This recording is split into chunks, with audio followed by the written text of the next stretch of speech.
The Battle of Life, by Charles Dickens. Chapter 3, Part the Third. The world had grown 6 years older since that night of the return. It was a warm autumn afternoon, and there had been heavy rain. The sun burst suddenly from among the clouds, and the old battle-ground, sparkling brilliantly and cheerfully at sight of it in one green place, flashed a responsive welcome there, which spread along the countryside as if a joyful beacon had been lighted up and answered from 1,000 stations. How beautiful the landscape kindling in the light, and that luxuriant influence passing on like a celestial presence, brightening everything. The wood, a sombre mass before, revealed its varied tints of yellow, green, brown, red; its different forms of trees, with raindrops glittering on their leaves and twinkling as they fell. The verdant meadowland, bright and glowing, seemed as if it had been blind a minute since, and now had found a sense of sight wherewith to look up at the shining sky. Cornfields, hedgerows, fences, homesteads and clustered roofs, the steeple of the church, the stream, the water-mill, all sprang out of the gloomy darkness, smiling. Birds sang sweetly, flowers raised their drooping heads, fresh scents arose from the invigorated ground, the blue expanse above extended and diffused itself. Already the sun's slanting rays pierced mortally the sullen bank of cloud that lingered in its flight, and a rainbow, spirit of all the colours that adorn the earth and sky, spanned the whole arch with its triumphant glory. At such a time, one little roadside inn, snugly sheltered behind a great elm tree with a rare seat for idlers encircling its capacious bole, addressed a cheerful front towards the traveller, as a house of entertainment ought, and tempted him with many mute but significant assurances of a comfortable welcome. The ruddy signboard perched up in the tree, with its golden letters winking in the sun, ogled the passer-by, from among the green leaves, like a jolly face, and promised good cheer. The horse-trough, full of clear, fresh water, and the ground below it sprinkled with droppings of fragrant hay, made every horse that passed prick up his ears. The crimson curtains in the lower rooms, and the pure white hangings in the little bedchambers above, beckoned, "Come in," with every breath of air. Upon the bright green shutters there were golden legends about beer and ale, and neat wines, and good beds, and an affecting picture of a brown jug frothing over at the top. Upon the window-sills were flowering plants in bright red pots, which made a lively show against the white front of the house, and in the darkness of the doorway there were streaks of light, which glanced off from the surfaces of bottles and tankards.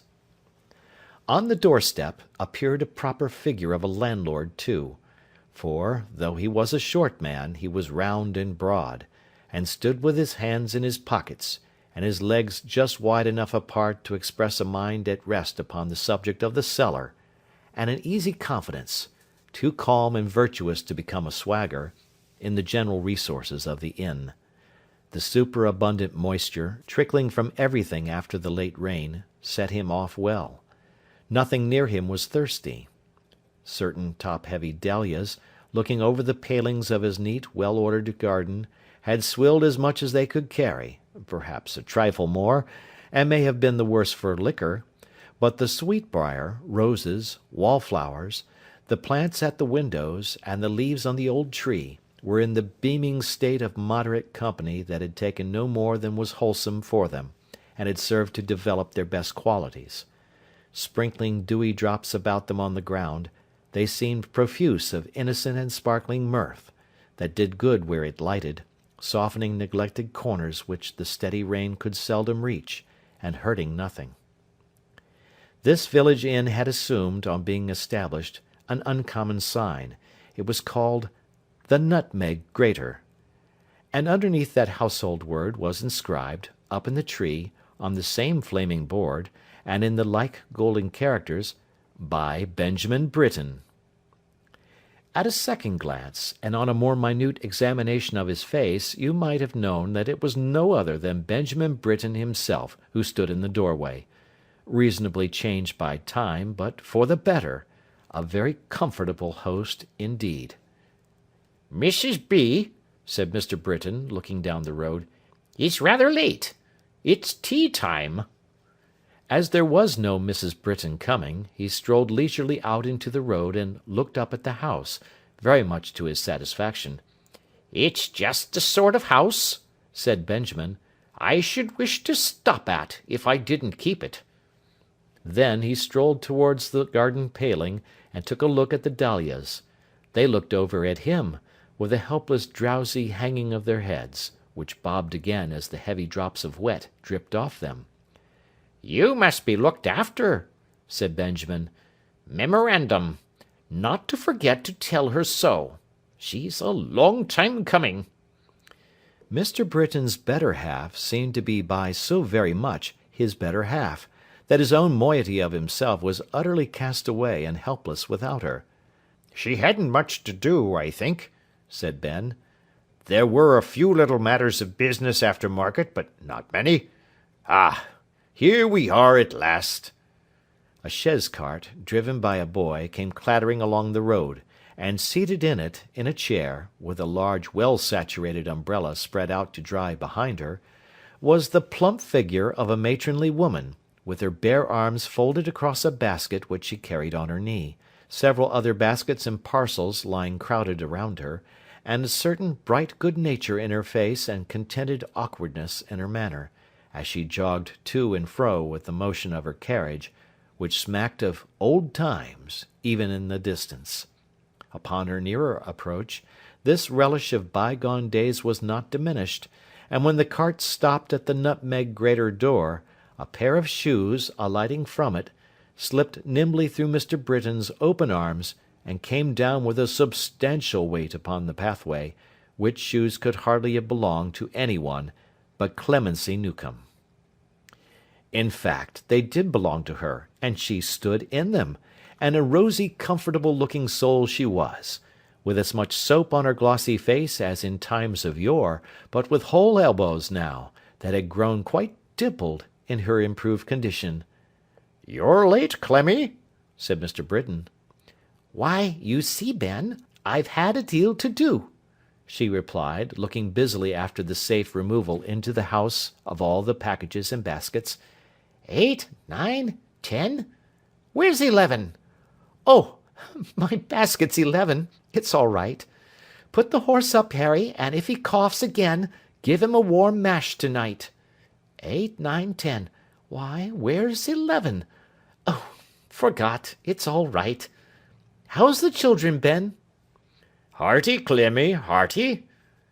Bless their precious faces, said Mrs. Britain, unbonneting her own round countenance, for she and her husband were by this time in the bar, and smoothing her hair with her open hands. Give us a kiss, old man.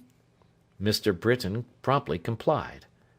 I think, said Mrs. Britain, applying herself to her pockets, and drawing forth an immense bulk of thin books and crumpled papers, a very kennel of dog's ears, I've done everything.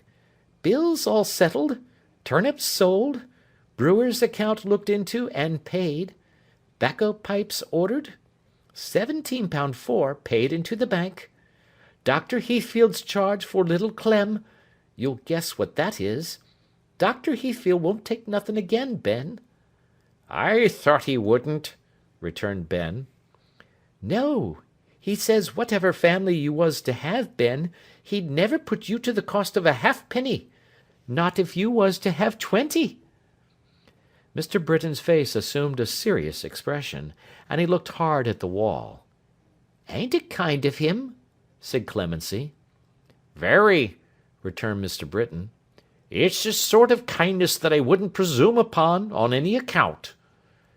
No, retorted Clemency. Of course not. Then there's the pony. He fetched £8 too, and that ain't bad, is it? It's very good, said Ben. I'm glad you're pleased, exclaimed his wife.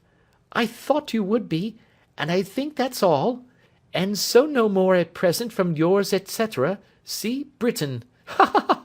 There! Take all the papers and lock 'em up. Oh, wait a minute. Here's a printed bill to stick on the wall. Wet from the printers. How nice it smells. What's this? Said Ben, looking over the document. I don't know, replied his wife. I haven't read a word of it. To be sold by auction, read the host of the Nutmeg Grater, unless previously disposed of by private contract. They always put that, said Clemency. Yes, but they don't always put this, he returned. Look here. Mansion, etc. Offices, etc. Shrubberies, etc.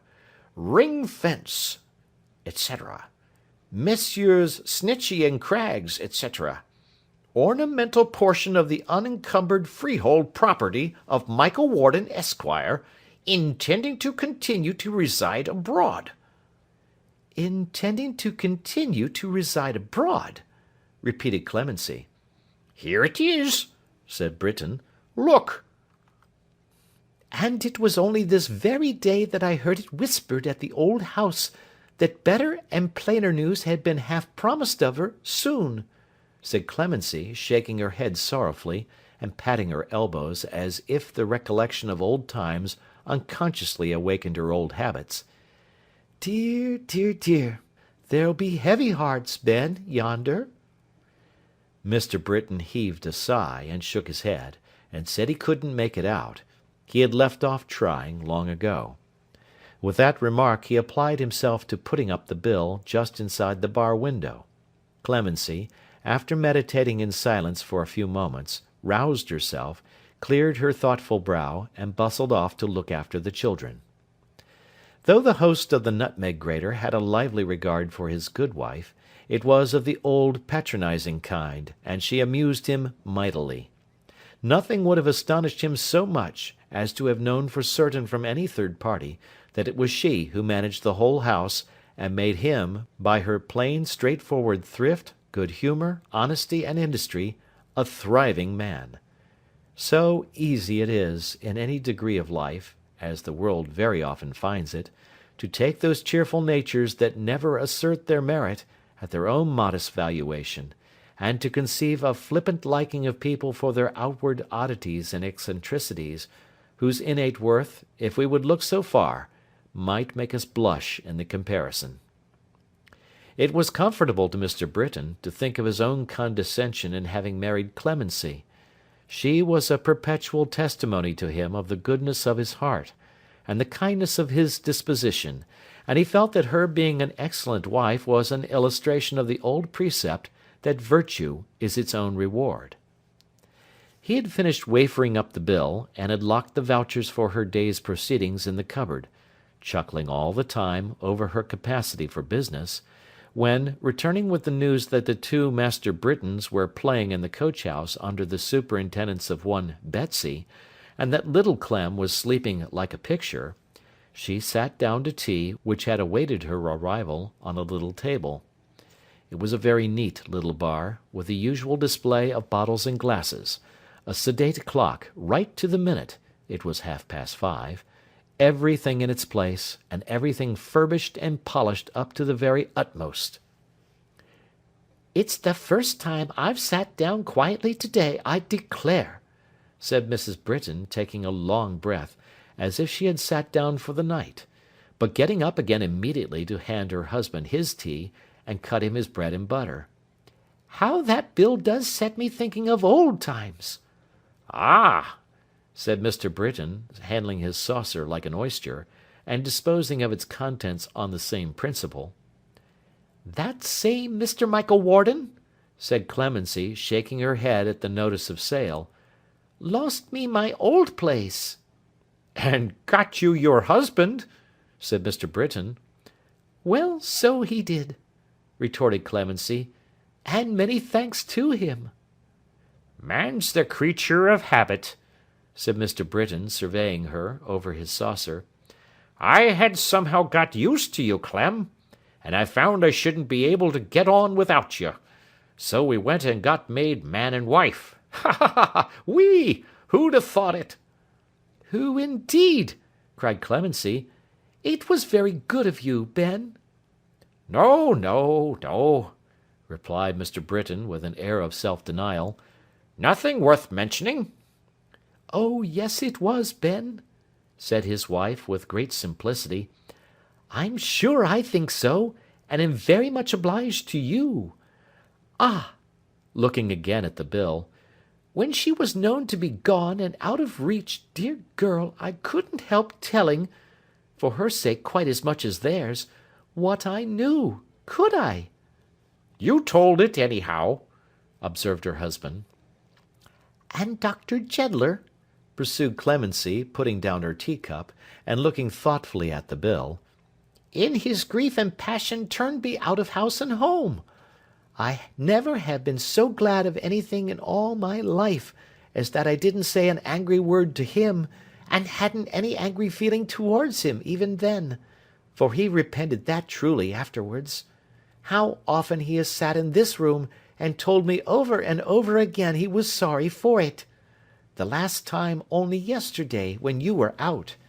How often he has sat in this room and talked to me, hour after hour, about one thing and another, in which he made believe to be interested, but only for the sake of the days that are gone by, and because he knows she used to like me, Ben. Why, how did you ever come to catch a glimpse of that, Clem? asked her husband, astonished that she should have a distinct perception of a truth which had only dimly suggested itself to his inquiring mind. I don't know, I'm sure, said Clemency, blowing her tea to cool it. Bless you, I couldn't tell you, if you was to offer me a reward of £100. He might have pursued this metaphysical subject but for her catching a glimpse of a substantial fact behind him, in the shape of a gentleman attired in mourning, and cloaked and booted like a rider on horseback, who stood at the bar door. He seemed attentive to their conversation, and not at all impatient to interrupt it. Clemency hastily arose at this sight. Mr. Britain also rose and saluted the guest. Were you pleased to walk upstairs, sir? There's a very nice room upstairs, sir. Thank you, said the stranger, looking earnestly at Mr. Britain's wife. May I come in here? Oh, surely, if you like, sir, returned Clemency, admitting him. What would you please to want, sir? The bill had caught his eye, and he was reading it. Excellent property, that, sir, observed Mr. Britain. He made no answer, but, turning round, when he had finished reading, looked at Clemency with the same observant curiosity as before. You were asking me, he said, still looking at her. What you would please to take, sir, answered Clemency, stealing a glance at him in return. If you will let me have a draught of ale, he said, moving to a table by the window, and will let me have it here, without being any interruption to your meal, I shall be much obliged to you. He sat down as he spoke, without any further parley, and looked out at the prospect. He was an easy, well-knit figure of a man in the prime of life.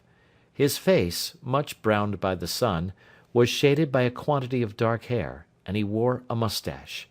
His beer being set before him, he filled out a glass, and drank good-humouredly to the house, adding, as he put the tumbler down again, "It's a new house, is it not?"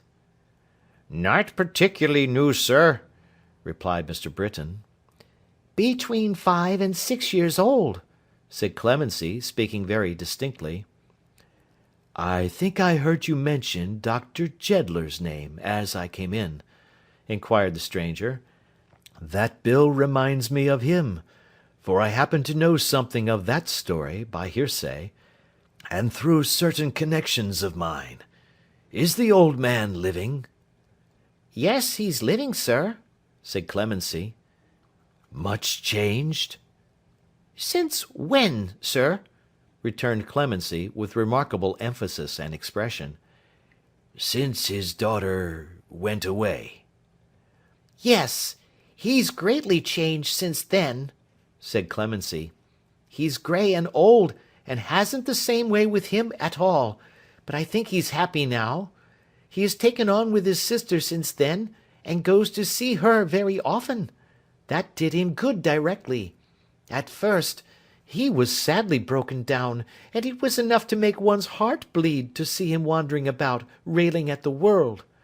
but a great change for the better came over him after a year or two, and then he began to talk about his lost daughter, and to praise her, ay, and the world too, and was never tired of saying, with the tears in his poor eyes, how beautiful and good she was.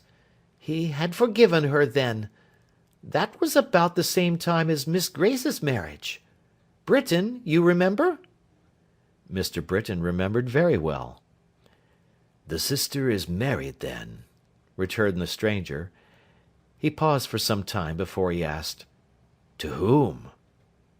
Clemency narrowly escaped oversetting the tea-board in her emotion at this question. "Did you never hear?" she said. "I should like to hear," he replied, as he filled his glass again and raised it to his lips.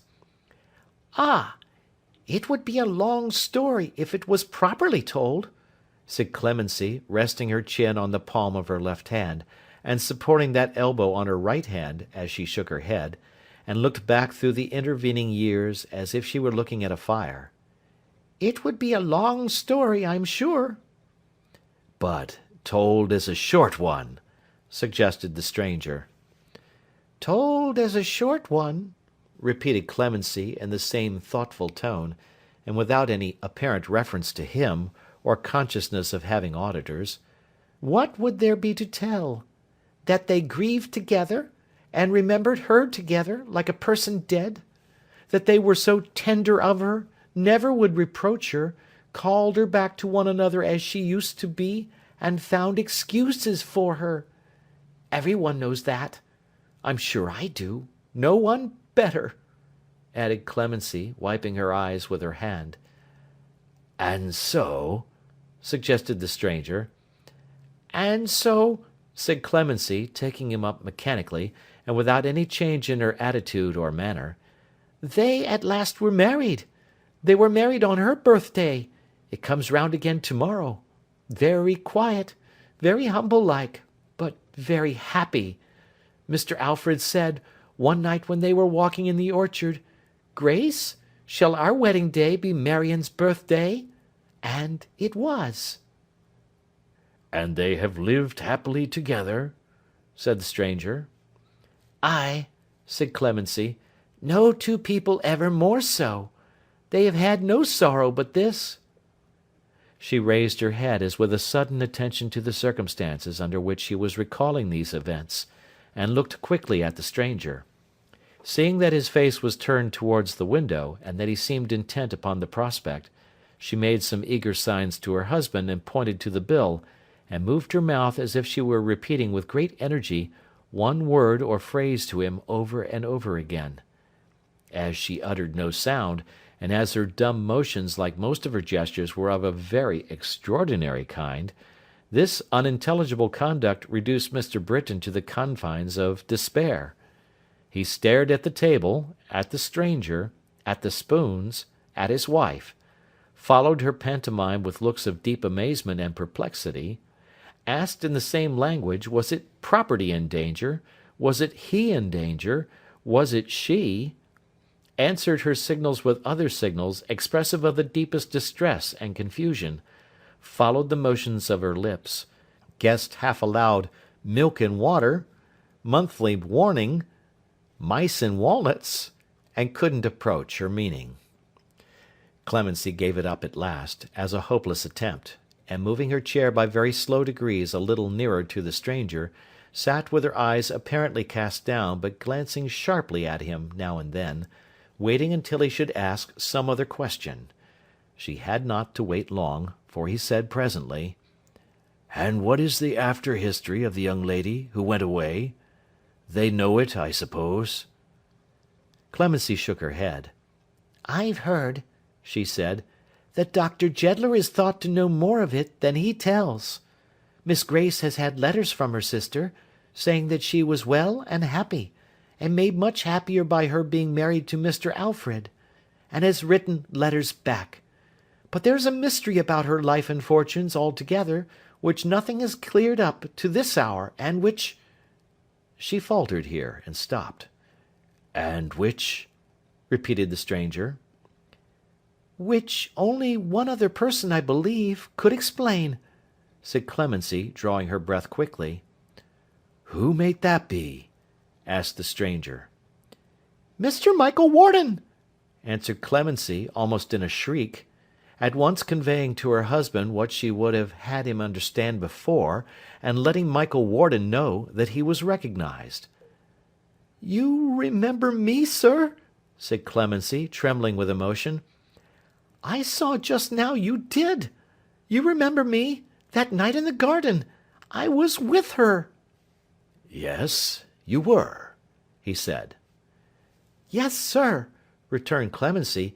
"Yes, to be sure. This is my husband, if you please. Ben, my dear Ben, run to Miss Grace, run to Mr. Alfred, run somewhere, Ben. Bring somebody here directly." "Stay," said Michael Warden, quietly interposing himself between the door and Britain. "What would you do?" "Let them know that you are here, sir," answered Clemency, clapping her hands in sheer agitation. "Let them know that they may hear of her, from your own lips.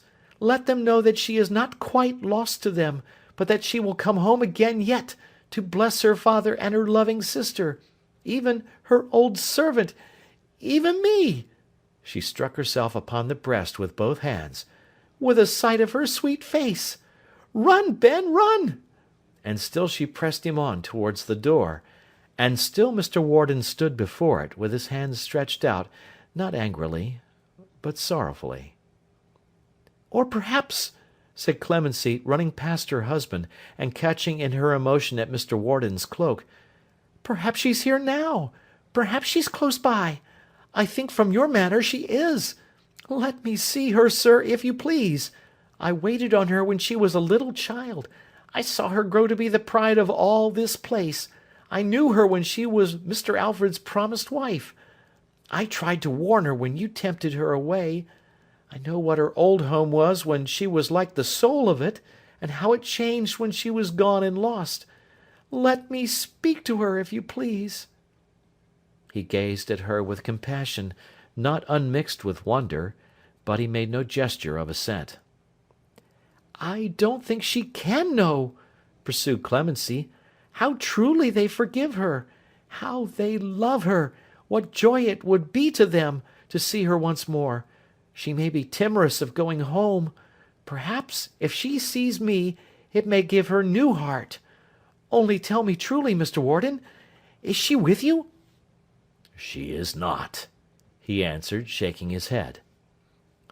This answer, and his manner, and his black dress, and his coming back so quietly, and his announced intention of continuing to live abroad, explained it all. Marion was dead. He didn't contradict her. Yes, she was dead. Clemency sat down, hid her face upon the table, and cried. At that moment a grey-headed old gentleman came running in, quite out of breath, and panting so much that his voice was scarcely to be recognised as the voice of Mr. Snitchey. "Good heaven, Mr. Warden!"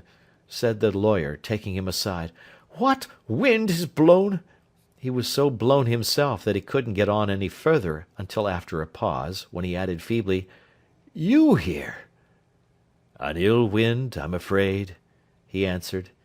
"If you could have heard what has just passed, how I have been besought and entreated to perform impossibilities, what confusion and affliction I carry with me." "I can guess it all, but why did you ever come here, my good sir?" retorted Snitchey.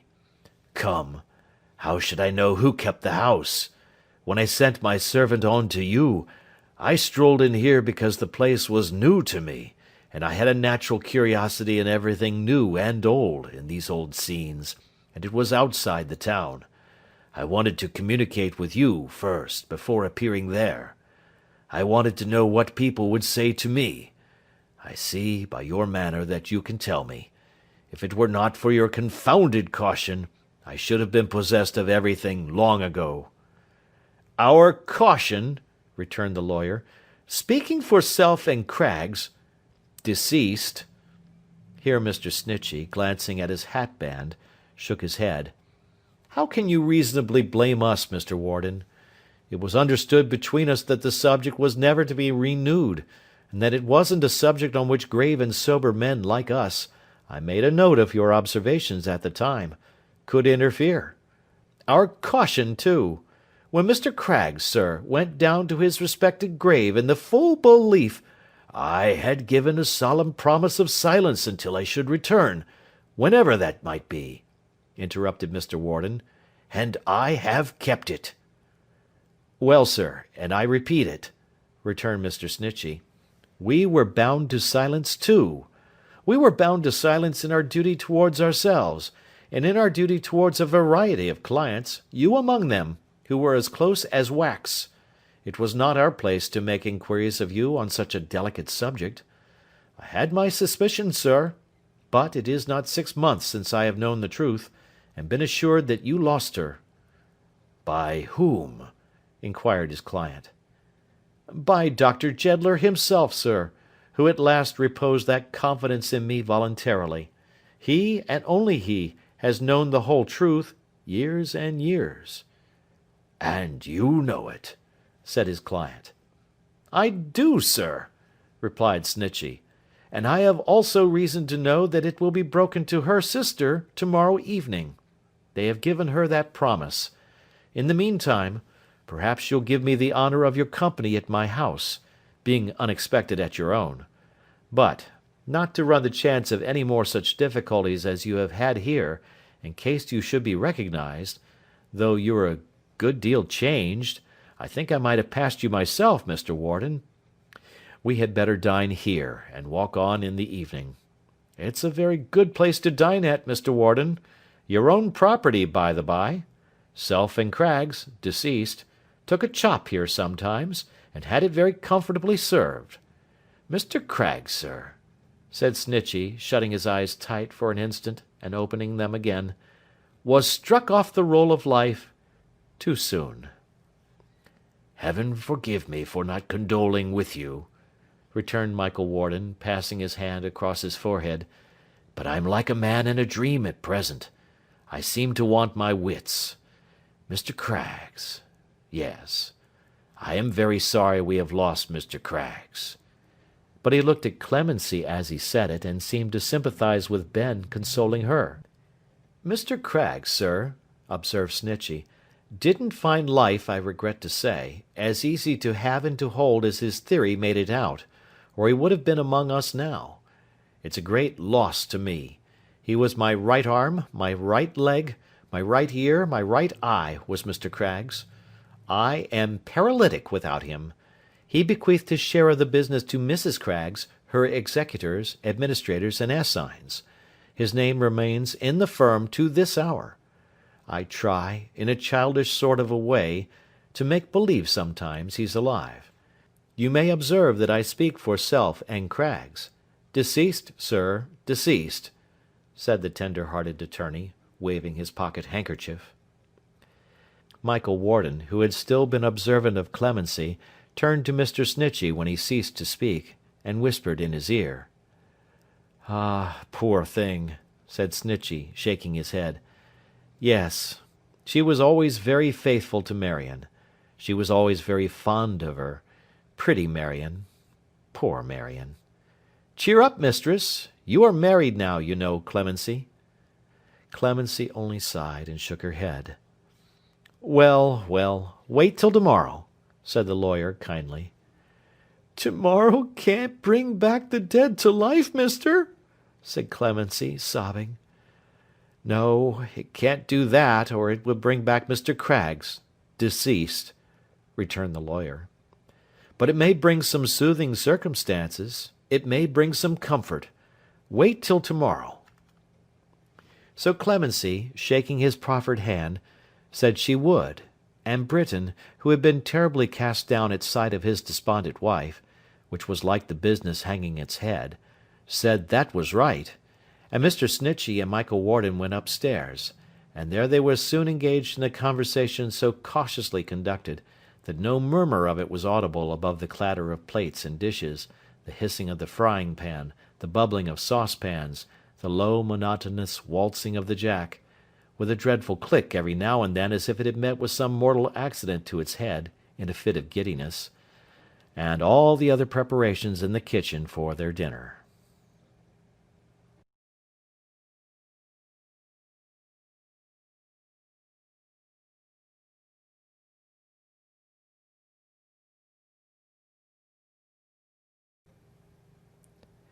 Tomorrow was a bright and peaceful day, and nowhere were the autumn tints more beautifully seen than from the quiet orchard of the doctor's house.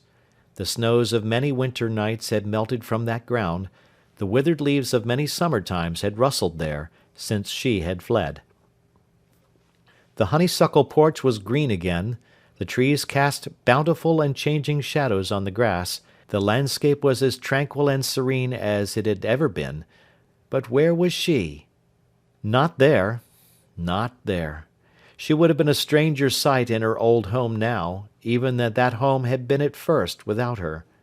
But a lady sat in the familiar place, from whose heart she had never passed away, in whose true memory she lived, unchanging, youthful, radiant with all promise and all hope, in whose affection, and it was a mother's now, there was a cherished little daughter playing by her side. She had no rival, no successor, upon whose gentle lips her name was trembling then. The spirit of the lost girl looked out of those eyes of Grace, her sister, sitting with her husband in the orchard on their wedding day, and his and Marion's birthday. He had not become a great man, he had not grown rich, he had not forgotten the scenes and friends of his youth, he had not fulfilled any one of the doctor's old predictions, but, in his useful, patient, unknown visiting of poor men's homes, and in his watching of sick beds, and in his daily knowledge of the gentleness and goodness flowering the bypaths of this world, not to be trodden down beneath the heavy foot of poverty, but springing up, elastic, in its track, and making its way beautiful, he had better learned and proved, in each succeeding year, the truth of his old faith. The manner of his life, though quiet and remote, had shown him how often men still entertained angels unawares as in the olden time, and how the most unlikely forms, even some that were mean and ugly to the view and poorly clad, became irradiated by the couch of sorrow, want, and pain, and changed to ministering spirits with a glory round their heads. He lived to better purpose on the altered battle-ground, perhaps, than if he had contended restlessly in more ambitious lists, and he was happy with his wife, dear Grace. And Marion, had he forgotten her? "The time has flown, dear Grace," he said, "since then." They had been talking of that night. "And yet it seems a long, long while ago. We count by changes and events within us, not by years." "Yet we have years to count by, too, since Marion was with us," returned Grace. 6 times, dear husband, counting tonight as one, we have sat here on her birthday, and spoken together of that happy return, so eagerly expected and so long deferred. Ah, when will it be? When will it be? Her husband attentively observed her, as the tears collected in her eyes, and drawing nearer, said, "But Marion told you, in that farewell letter which she left upon your table, love, and which you read so often, that years must pass away before it could be. Did she not?" She took a letter from her breast, and kissed it, and said, "Yes." "That through these intervening years, however happy she might be, she would look forward to the time when you would meet again, and all would be made clear, and that she prayed you, trustfully and hopefully, to do the same. The letter runs so, does it not, my dear?" "Yes, Alfred." "And every other letter she has written since?" "Except the last, some months ago, in which she spoke of you, and what you then knew, and what I was to learn to-night." He looked towards the sun, then fast declining, and said that the appointed time was sunset. "Alfred," said Grace, laying her hand upon his shoulder earnestly, "there is something in this letter, this old letter which you say I read so often, that I have never told you. But tonight, dear husband, with that sunset drawing near, and all our life seeming to soften and become hushed with the departing day, I cannot keep it secret." "What is it, love?" "When Marion went away, she wrote me here that you had once left her a sacred trust to me, and that now she left you, Alfred, such a trust in my hands, praying and beseeching me, as I loved her, and as I loved you, not to reject the affection she believed, she knew, she said, you would transfer to me when the new wound was healed, but to encourage and return it." "And make me a proud and happy man again, Grace. Did she say so?" "She meant to make myself so blessed and honoured in your love," was his wife's answer, as he held her in his arms. "Hear me, my dear," he said. "No, hear me so." And as he spoke, he gently laid the head she had raised again upon his shoulder. "I know why I have never heard this passage in the letter until now. I know why no trace of it ever showed itself in any word or look of yours at that time. I know why Grace, although so true a friend to me, was hard to win to be my wife. And knowing it, my own, I know the priceless value of the heart I gird within my arms, and thank God for the rich possession." She wept, but not for sorrow, as he pressed her to his heart. After a brief space, he looked down at the child, who was sitting at their feet playing with a little basket of flowers, and bade her look how golden and how red the sun was. "Alfred," said Grace, raising her head quickly at these words, "the sun is going down. You have not forgotten what I am to know before it sets." "You are to know the truth of Marion's history, my love," he answered. "All the truth," she said imploringly. "Nothing veiled from me any more. That was the promise, was it not?" "It was," he answered. "Before the sun went down on Marion's birthday, and you see it, Alfred, it is sinking fast." He put his arm about her waist, and, looking steadily into her eyes, rejoined, "That truth is not reserved so long for me to tell, dear Grace. It is to come from other lips." "From other lips?" she faintly echoed. "Yes. I know your constant heart. I know how brave you are. I know that to you a word of preparation is enough. You have said, truly, that the time is come. It is. Tell me that you have present fortitude to bear a trial, a surprise, a shock. And the messenger is waiting at the gate." "What messenger?" she said. "And what intelligence does he bring?" "I am pledged," he answered her, preserving his steady look, "to say no more. Do you think you understand me?" "I am afraid to think," she said. There was that emotion in his face, despite its steady gaze, which frightened her. Again she hid her own face on his shoulder, trembling, and entreated him to pause a moment. "Courage, my wife. When you have firmness to receive the messenger is waiting at the gate. The sun is setting on Marion's birthday. Courage, courage, Grace." She raised her head, and looking at him told him she was ready. As she stood and looked upon him going away, her face was so like Marion's as it had been in her later days at home, that it was wonderful to see. He took the child with him. She called her back. She bore the lost girl's name, and pressed her to her bosom. The little creature, being released again, sped after him, and Grace was left alone. She knew not what she dreaded, or what hoped, but remained there, motionless, looking at the porch by which they had disappeared. Ah, what was that, emerging from its shadow, standing on its threshold? That figure, with its white garments rustling in the evening air, its head laid down upon her father's breast, and pressed against it to his loving heart. O God! Was it a vision that came bursting from the old man's arms, and with a cry, and with a waving of its hands, and with a wild precipitation of itself upon her in its boundless love, sank down in her embrace. "Oh, Marion, Marion, oh, my sister! Oh, my heart's dear love!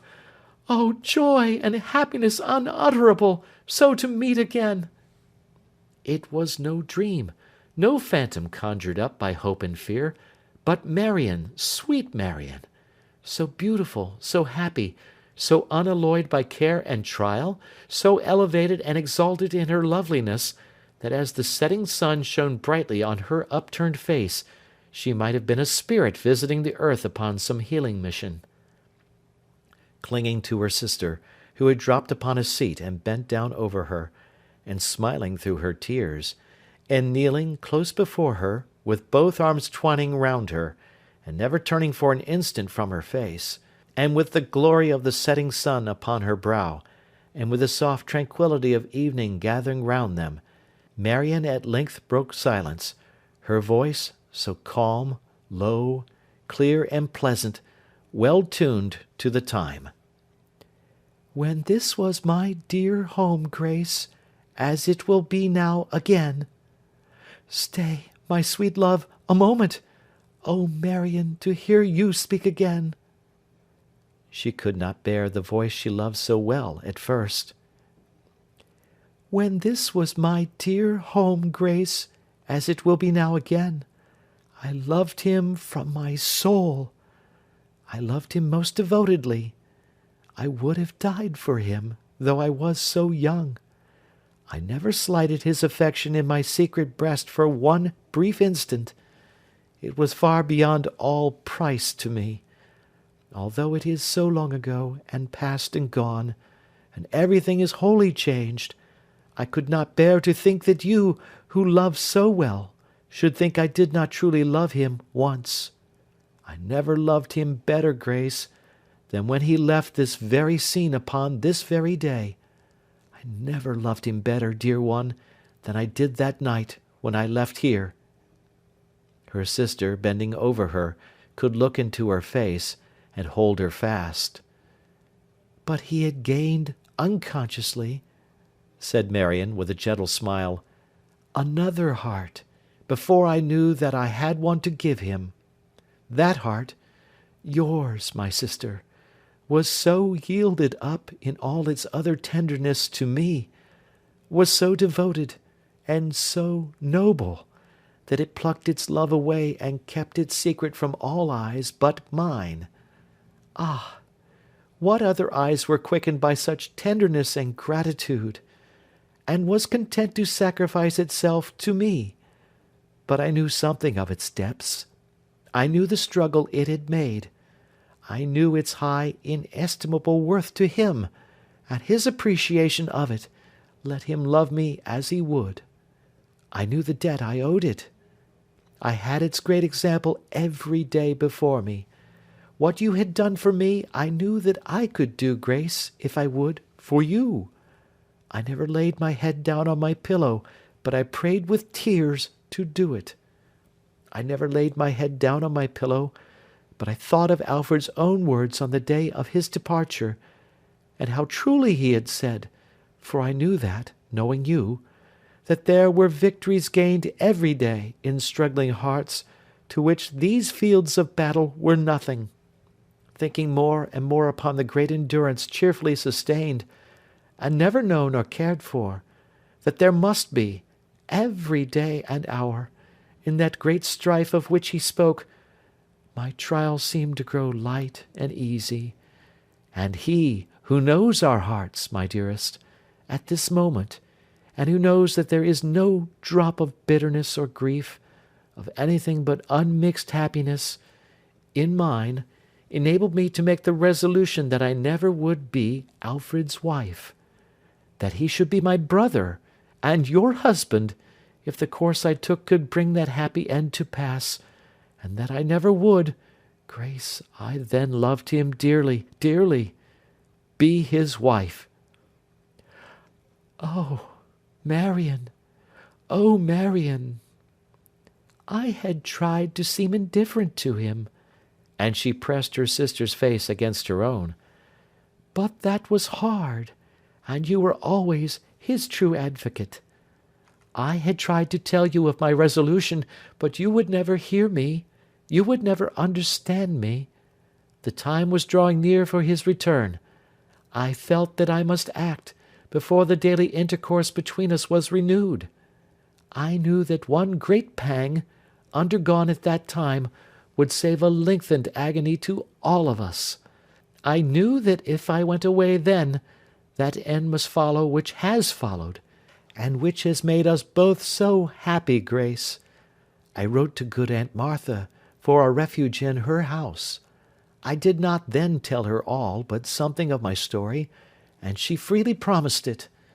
While I was contesting that step with myself, and with my love of you, and home, Mr. Warden, brought here by an accident, became for some time our companion. I have sometimes feared of late years that this might have been, exclaimed her sister, and her countenance was ashy pale. You never loved him, and you married him in your self-sacrifice to me. He was then, said Marion, drawing her sister closer to her, on the eve of going secretly away for a long time. He wrote to me, after leaving here, told me what his condition and prospects really were, and offered me his hand. He told me he had seen I was not happy in the prospect of Alfred's return. I believe he thought my heart had no part in that contract, perhaps thought I might have loved him once, and did not then, perhaps thought that when I tried to seem indifferent, I tried to hide indifference. I cannot tell. But I wish that you should feel me wholly lost to Alfred, hopeless to him, dead. Do you understand me, love? Her sister looked into her face attentively. She seemed in doubt. I saw Mr. Warden, and confided in his honour, charged him with my secret, on the eve of his and my departure. He kept it. Do you understand me, dear? Grace looked confusedly upon her. She scarcely seemed to hear. My love, my sister, said Marion, recall your thoughts a moment. Listen to me. Do not look so strangely on me.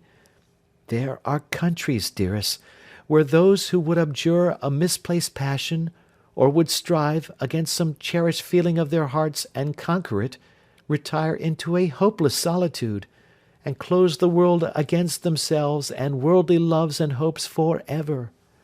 When women do so, they assume that name which is so dear to you and me, and call each other sisters.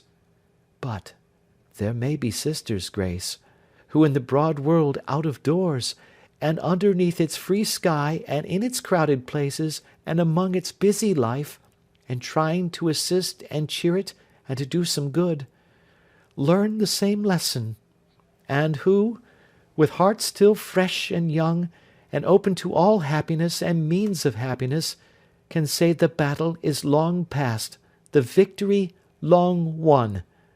And such a one am I. You understand me now? Still she looked fixedly upon her, and made no reply.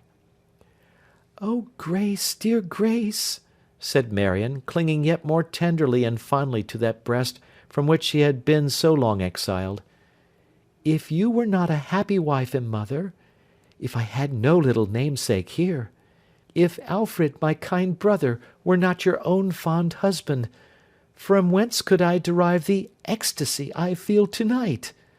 But as I left here, so have I returned. My heart has known no other love, my hand has never been bestowed apart from it.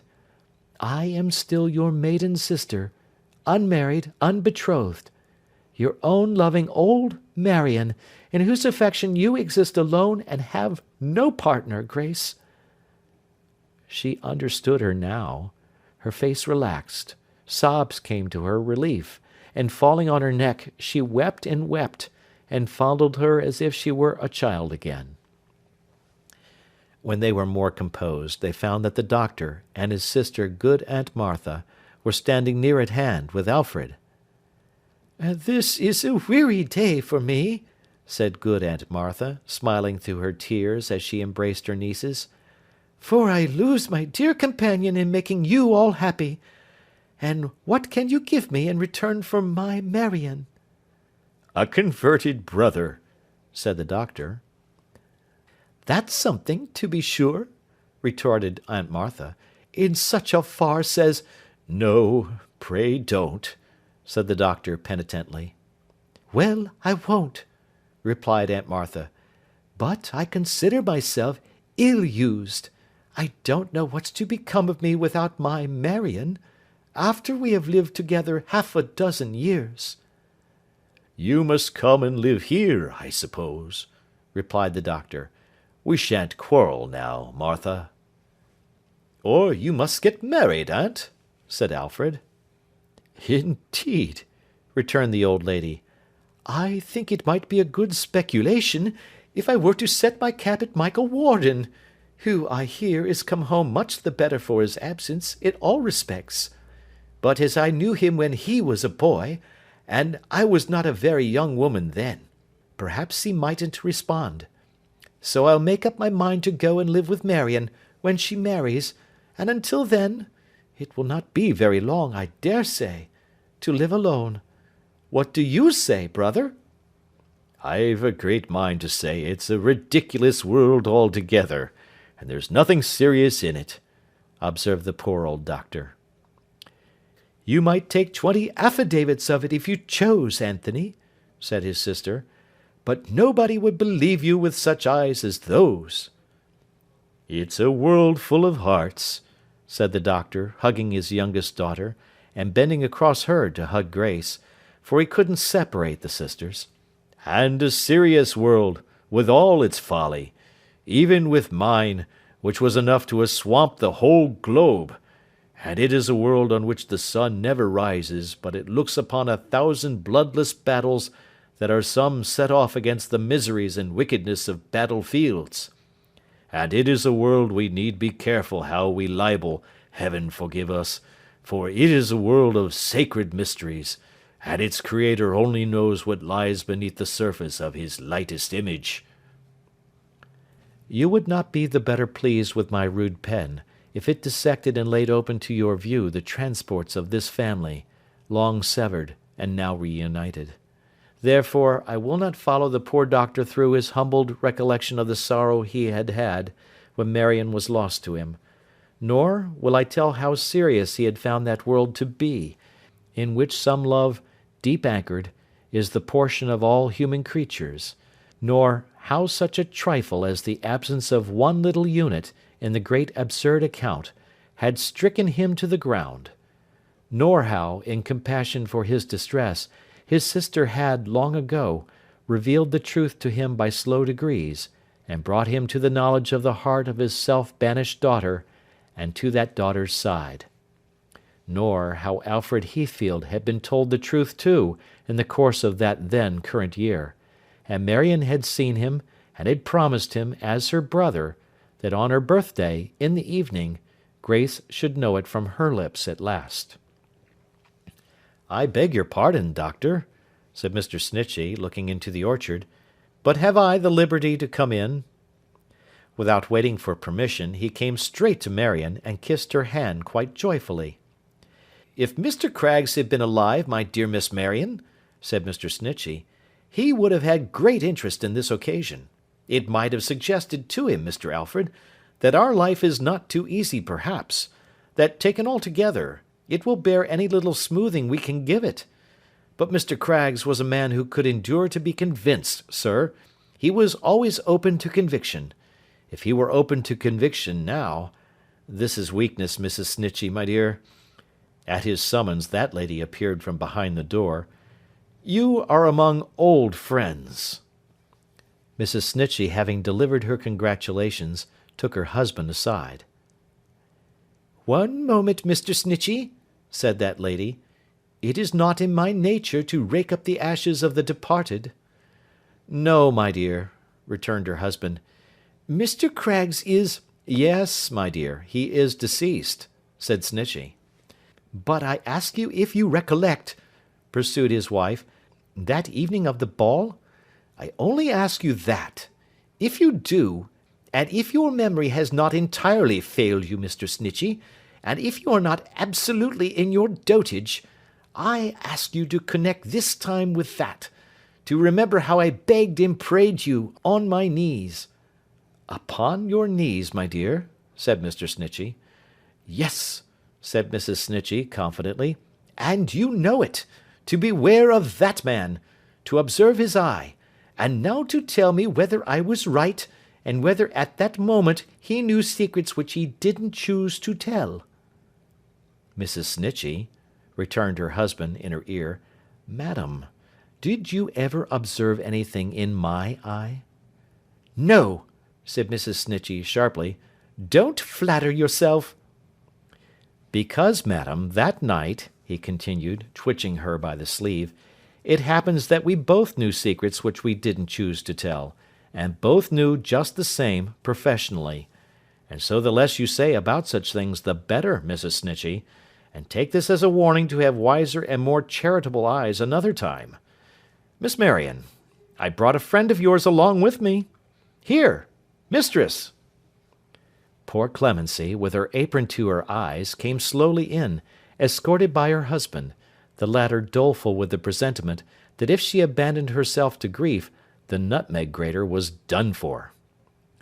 "Now, mistress," said the lawyer, checking Marion as she ran towards her, and interposing himself between them, "what's the matter with you?"